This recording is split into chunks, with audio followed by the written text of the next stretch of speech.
Do you want clear ideas? Huh? Well, what if I told you that there was a way to further clarify your ideas, and this way was put forward by American polymath Charles Sanders Peirce? Did you say Peirce? No, Peirce. Honestly, I don't think I'd really care. Great, let's get started. This new way of clarifying ideas is found in an essay published in 1878, and it's titled How to Make Our Ideas Clear. Peirce begins how to make our ideas clear by outlining two grades or levels of clarity. First, ideas can either be clear or obscure. According to Peirce, when an idea is clear, we have a feeling of familiarity with that idea. It's one where we feel we can pick it out from others that are not that idea, and we feel we would not fail to recognize it. In other words, we kind of know it when we see it, and we don't have any hesitancy when we recognize it. On the other hand, an obscure idea is one that we will not recognize when we meet it, and so we can be mistaken about it when we come across ones that are similar to it or altogether different. Let's take an example. Suppose there's a pawn shop owner, and someone comes in with a watch that they claim is a real gold watch. Hey, what's up? How much can I get for this watch? Rolex, real gold. Well, the pawn shop owner at least should have a clear idea of what counts as gold. $5. This pawn shop owner, having seen many fake and real watches, will feel as though one, he or she or they can pick it out from a fake one, and two, they will feel that they won't be mistaken in this selection. What? No way, this is real. Real gold. This is psycho. It's fake. The second grade of clarity involves distinctness. Ideas can be distinct or indistinct. A distinct idea is defined as one which contains nothing which is not clear. That is, when we have distinct ideas, we can define them in abstract terms, or to put it another way, we can define all of the ideas that go into composing that particular idea. So the thought here is that if you have a distinct idea, then you can define that idea with simpler ideas. So we have two grades or levels of clarity. The first grade of clarity, which concerns clearness, is when we have a clear apprehension of an idea, we have this feeling of familiarity with a thing, and we have a feeling that we can recognize it whenever we see it. And the second grade of clarity, which is distinctness, and the idea here is we have a capacity to define it or explain it in simpler terms or ideas. Peirce suggests that there's a natural order in gaining increasing clarity about ideas or terms. The thought here is that we start with the first grade of clarity, we get some clearness about a particular idea, we're capable of picking out instances of it, and then we move to the second grade of clarity where no longer is it just the case where we can pick that thing out, but now we can actually give a definition of it. So to use an example of this sort of evolution of gaining clarity, first, I may believe that I know a domestic cat when I see it. I go to someone's house and I say, oh, that's a cat. And this would be a clear apprehension of the idea of a cat. But then the next stage would be I can actually explain to you or define what a domestic cat is. And I would say something like a small, typically furry, carnivorous feline that is usually found in people's houses. There are, however, problems with these two grades of clarity. First, the problem with clear ideas, or the first grade of clarity, is it makes the meaning of an idea depend upon a subjective feeling of mastery. Recall that a clear idea of something is an idea that we would never feel that we would fail to recognize the object of that idea. So my meaning of gold or my idea of gold then points to the objects that I would say are gold. And my meaning of, let's say, a good friend would be the people I would pick out as good friends. The meaning of an idea, however, has content beyond merely what I take it to be. That is, the meaning of an idea refers to things beyond ourselves or the contents of our mind in a moment. It is not wholly found in our heads or in our capacity to recognize the object of our ideas. Let me put this more concretely. What gold means is not reducible or equivalent to the things I pick out as gold. I certainly can be wrong about what is and is not gold. And I'm aware of this. We know that an expert counterfeiter can walk into a pawn shop and fool the pawn shop owner. And if and when the pawn shop owner is fooled, the owner will not turn around and say, I bought what I paid for, since what I take to be gold is what I am familiar with or what I pick out as gold. And the object sold to me is equivalent to or the same as my idea of gold. So in short, the problem with clear ideas is that the clarity is based entirely upon subjective considerations. The idea of gold is simply unclear to the pawn shop owner who is fooled by the expert counterfeiter. There is simply more to the idea of gold than the objects that we believe ourselves to be familiar with as gold, or the things that we would pick out as gold. Now let's turn to Peirce's issue with distinct ideas. I think I understand Peirce's objection to distinct ideas less clearly than I do his objection to clear ideas. With respect to these distinct ideas, he contends that distinct ideas are not instructive. He writes that while a distinct apprehension of ideas can help to organize our thoughts, nothing new can be learned by analyzing those definitions. The idea then seems to be that a distinct idea is deficient in that it is closed off from experience and does not tell you how to correct it when you come into contact with cases that neither fit nor fail to fit the definition. That is, cases that are both in and out of the definition at the same time. In other words, the definition by itself can't evolve or adapt or grow with new information, experiences, creations. So let me kind of illustrate this idea.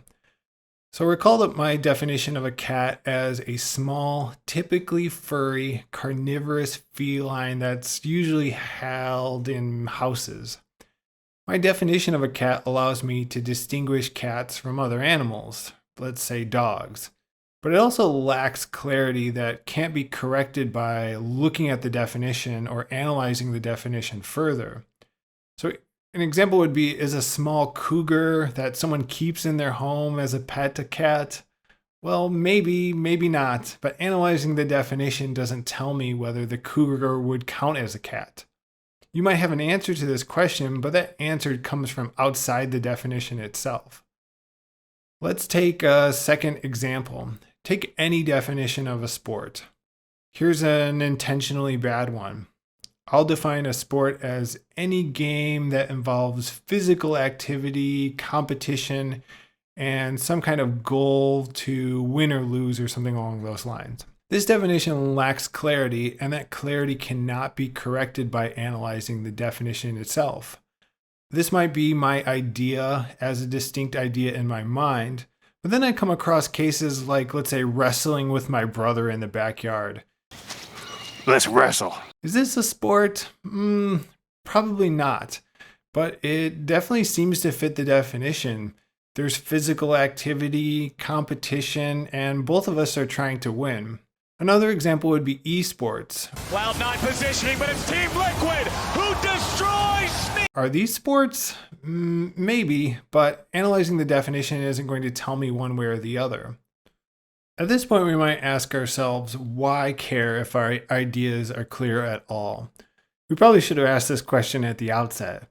Peirce himself has many things to say about this, some of which I actually find kind of moving, sentimental, a little bit mushy, but I'm going to skip all of this and focus on Peirce's logical concerns with respect to this question. So one key reason why we don't want unclear ideas is because having unclear ideas is linked to fallacious reasoning.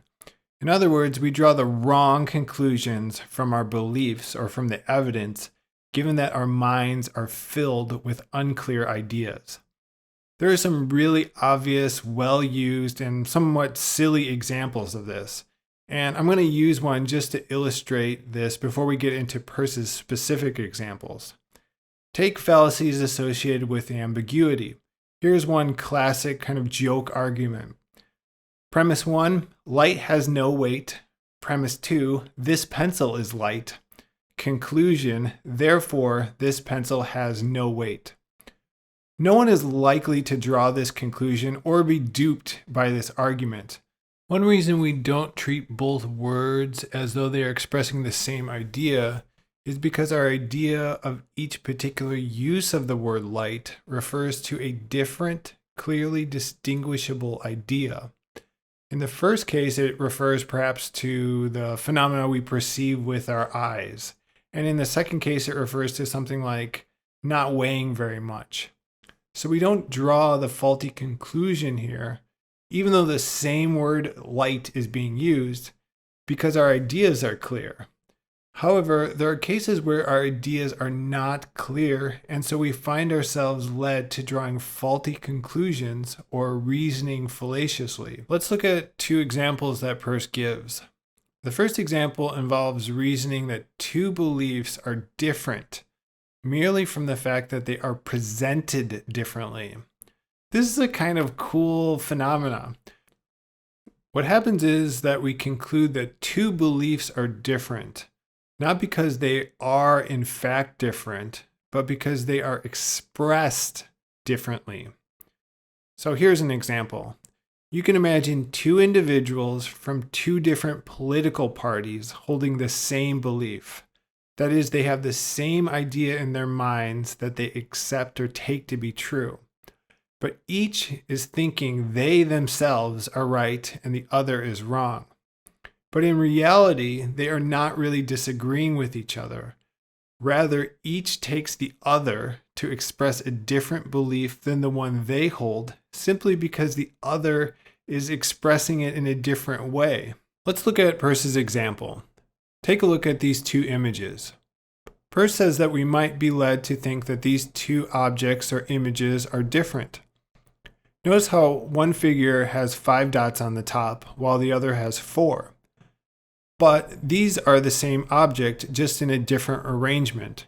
It's like writing the same word in a different way. It's still the same word. The only thing that's different is the presentation of that word. So when we are thinking about what our ideas or beliefs stand for, that is what they represent, we should not reason from the fact that two beliefs are expressed differently to the conclusion that the beliefs themselves are different. So this is why we would care about our ideas being clear. One way our ideas get unclear is by mixing in how they are expressed into the content of the idea itself. If we mix in the mode of presentation, how the idea is expressed, with the content of the idea itself, then we'll be led astray. We'll reason incorrectly. That is, we may say that the objects are different when they're the same, or that the belief of another is different when it's just the same as ours. The second case involves mixing our own unclearness of thought into the object of the idea itself. This one is kind of hard to grasp, but let's break it down as follows. Suppose we have an idea of something. Let's call that thing X. And our idea of X is highly unclear. Rather than reasoning that perhaps the unclarity of X is merely subjective, that is, we don't understand it, or our experience is limited, or our personal idea of it is fuzzy, we may reason that X itself is opaque or an unclear thing. So I'm reasoning from a kind of subjective unclarity to an objective unclarity. That is, my apprehension of the idea is unclear to the idea itself is unclear. If my apprehension or understanding of gold or climate change or evolution is unclear, this does not mean that the idea of gold or climate change or evolution is itself fuzzy. Not only am I drawing the wrong conclusion, namely that the idea itself is fuzzy because my personal comprehension of the idea is fuzzy, but with further principles about how to reason with fuzzy ideas, I might be led to even crazier conclusions. Here's a sketch. It's not like the best example, but here's how it might work. Suppose I contend that while it's not permissible to reason to whatever conclusion you want in a precise discipline like mathematics, a discipline that people tend to regard as having precise concepts rather than fuzzy ones, when you encounter fuzzy concepts, you can reason in a more permissive way.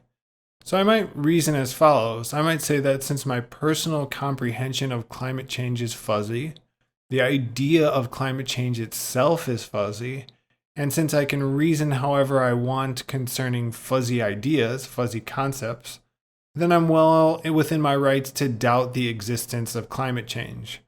Now, I'm not saying anyone actually reasons like this, but I would say that this is how the argument might even extend further to kind of crazier conclusions that aren't really warranted by the premises themselves. Peirce thinks that this second example is particularly problematic in metaphysics, and this type of argument is used by opponents of rational thought. Peirce writes, "Instead of perceiving that the obscurity is purely subjective, we fancy that we contemplate a quality of the object which is essentially mysterious, and if our conception be afterward presented to us in a clear form, we do not recognize it as the same, owing to the absence of the feeling of unintelligibility. So long as this deception lasts, it obviously puts an impassable barrier in the way of perspicuous thinking, so that it equally interests the opponents of rational thought to perpetuate it and its adherents to guard against it." What? So the idea here is that people who want to resist rational thought have it as a goal to keep ideas as unclear as possible. Their tactic is to keep the idea mysterious, which produces in us a feeling of spookiness, unintelligibility, or strange novelty. And if someone comes along and then clarifies that idea, these individuals will deny that the now clarified idea is the original spooky idea in new clarified form. They will contend that because the idea no longer produces that feeling of obscurity, they treat the clarification as putting forward a new idea altogether. So we've noted that there are two grades of clarity. The first grade of clarity, being clearness, involved a familiarity with the idea or capacity to recognize it. And we noted a problem with this. The problem with this grade of clarity was that it's wholly subjective. Second, we pointed out the grade of clarity called distinctness, which is the second grade. This distinct apprehension of an idea involves the capacity to define it. And we noted the problem with this was that it gave us closed definitions, that we were closed off from further development of the idea. And the definition gave us no way of dealing with new experiences or information. We've also noted that it's important to have clear ideas. And the primary reason that we picked out for this was because if we have unclear ideas, then we're led to reason fallaciously. Peirce proposes a new third grade of clarity. He expresses this third grade of clarity in a very pithy statement called the pragmatic maxim. Pragmatism. Pragmatic. Pragmatism. Pragmatism. So let's state this maxim in Peirce's words, and then we will explain what it means. So here's the pragmatic maxim. Consider what effects, which might conceivably have practical bearings, we conceive the object of our conception to have. Then, our conception of these effects is the whole of our conception of the object. Now I will admit that this sentence, these two sentences, is not easy to understand. So I'm going to break my explanation into two parts. The first will be the methodological part, and the second will be the metaphysical part. The methodological part pertains to how to clarify an idea beyond the second grade of clarity to the third grade of clarity. It allows us to overcome the main obstacle that faces the second grade of clarity, which is that these definitions are closed off from experience. That is, our idea of them doesn't tell us how to remove any unclarity that's found in the idea itself. So in discussing the methodological part, we'll be looking at the first sentence in the pragmatic maxim. The sentence that reads, "Consider what effects which might conceivably have practical bearings, we conceive the object of our conception to have." So how do we take our ideas and raise them to this third grade of clarity? That is, how do we apply the pragmatic maxim? I'll state how, and then we'll apply it to some examples, and I think in applying it to the examples, the idea will become clear. One way to apply the pragmatic maxim is to take an idea, predicate it of something, or define it using the second grade of clarity, then put it in a conditional, which is an if-then statement, where the antecedent of the conditional specifies an experiential circumstance, or condition or scenario, and the consequent of the conditional specifies some conceivable practical result, or we might say sensible or experiential result. Huh? So I think for many that's a bunch of philosophical mumbo jumbo, so let's look at some examples. Let's take the definition or the idea of hardness and let's immediately raise it to the third grade of clarity. So the first thing that we need to do with the notion or idea of hardness is to predicate it of something. So let's say a diamond is hard. That'll be our sentence. Now we need to put this in a complex if-then sentence. So we'll state that if a diamond is hard, then if this happens, then this will happen. So now we need to flesh this sentence out. We first state the condition or scenario or experimental setting where the hardness of the diamond interacts with something. So let's take our sentence and add to it. We'll say, if this diamond is hard, then if I rub this stone against it, this is the new part we're adding, then this will happen. So now we need to specify the conceivable practical result or the experiential result of the stone being rubbed against the hardness of the diamond. This would be that the diamond would not scratch. So let's flesh the sentence out further. If this diamond is hard, then if I rub this stone against it, then the diamond will not scratch. So there you go. We have pragmatically clarified the notion of hardness.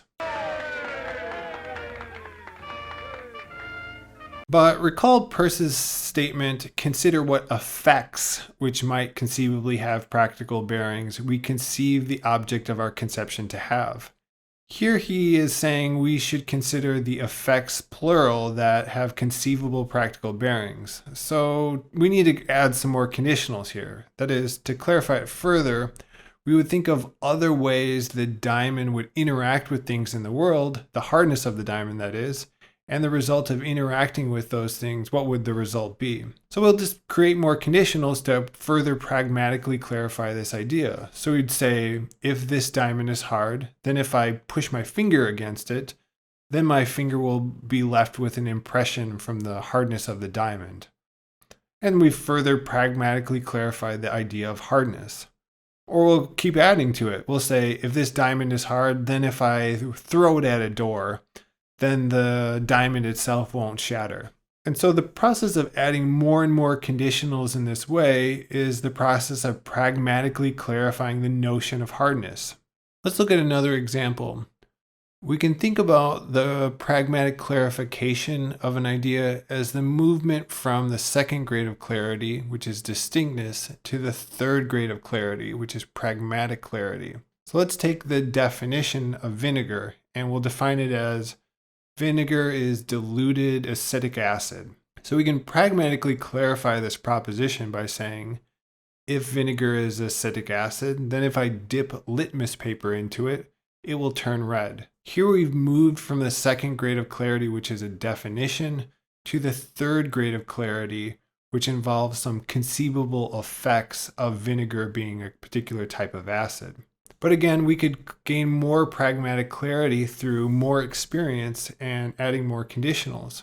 Pragmatic clarifications are connected to experience, and thus our ideas of things are capable of growing as we learn more about those things and ideas. Our ideas grow and further develop as we gain more experience and information.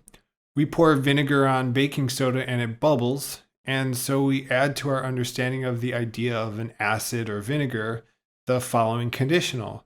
If vinegar is acetic acid, then if I pour a base like baking soda into it, there will be bubbling. This shows us the advantage pragmatic clarification has over the second grade of clarity.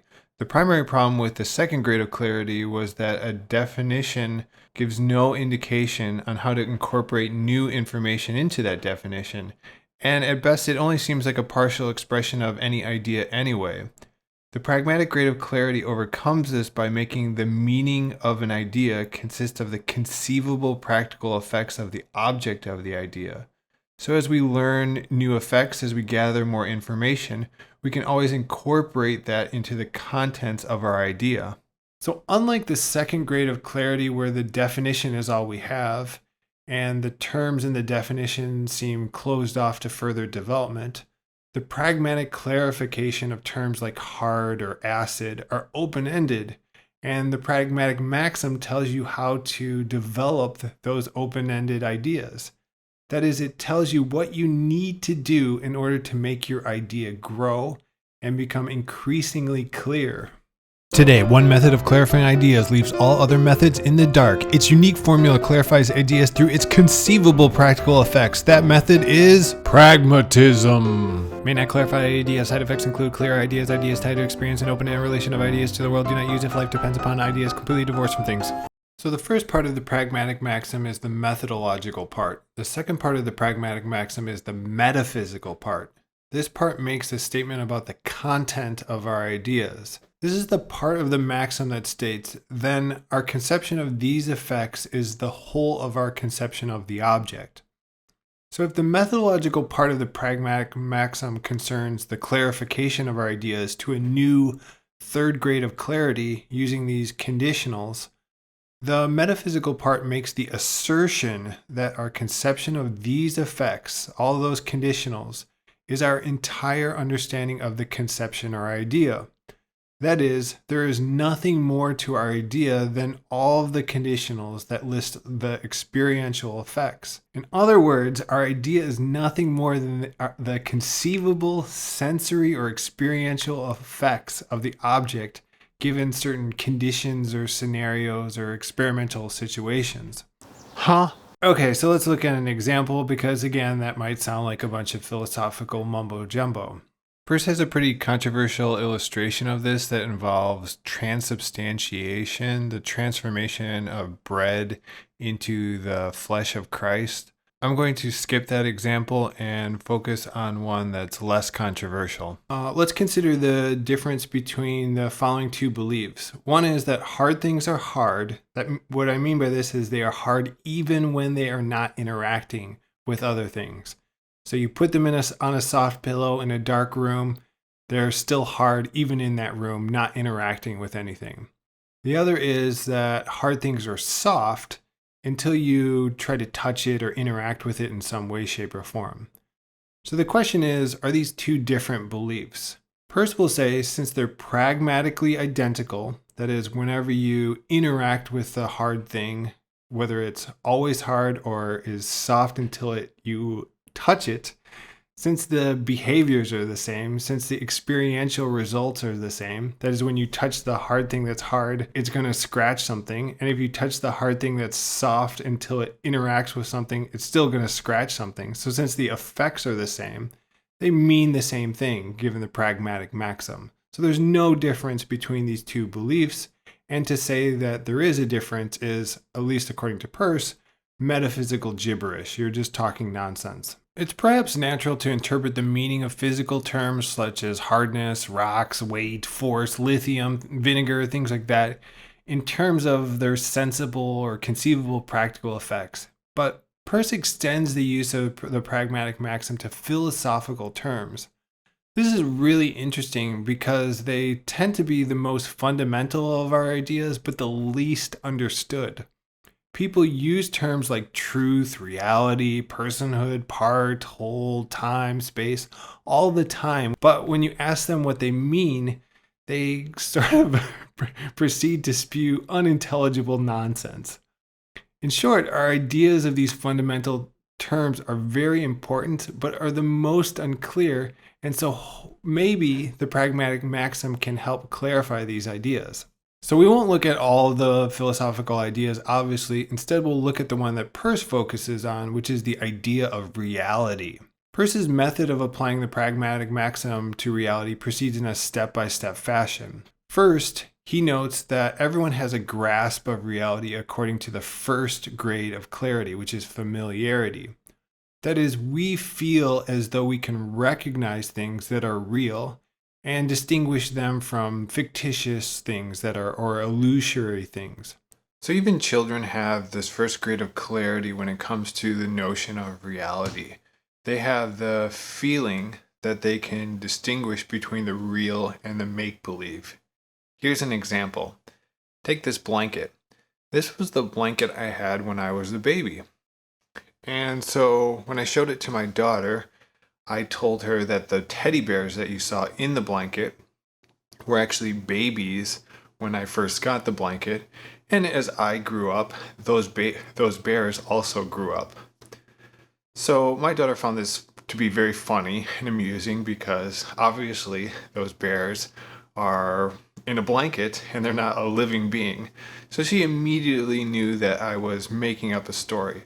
And the line of questioning that she asked me about the bears after I told her this tale was along the lines of being highly skeptical. How did I feed those bears? What did those bears eat? And so the point is that children can have this first grade of clarity where they can distinguish between, or they feel they can distinguish between the real things and the make-believe things, even if they don't have the second grade of clarity, which involves being able to define what it means for something to be real. Second, Peirce notes that our understanding of reality according to the second grade of clarity is not very common.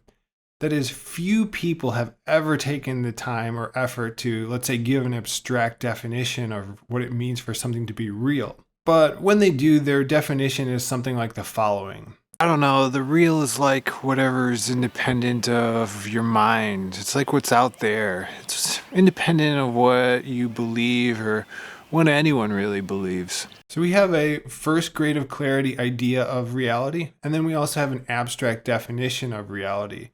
We can move it from the first grade of clarity to the second grade of clarity with this definition by defining the real as that whose characters are independent of how you or I or any particular individual may think them to be. Peirce contends that this does not make the idea of reality perfectly clear, though, and so it's necessary to apply the pragmatic maxim to this abstract definition.